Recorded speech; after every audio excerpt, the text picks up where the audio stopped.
ఏలవీంద్రుని భావము గీతాంజలి కళ వివరించే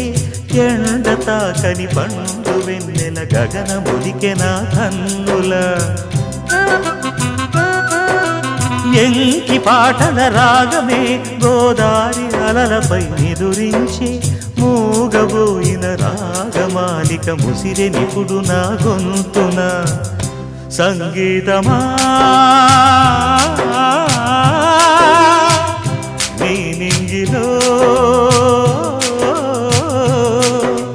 విరిసిన స్వరములే ఏడుగా వినబడు కరివిల్లెక్కడా తెలుపుమా తెలుపుమా తెలుపుమా అందమా నీ పేరేమిటి అందమా తెలుపుమా నీ ఊరేమిటి పరువమా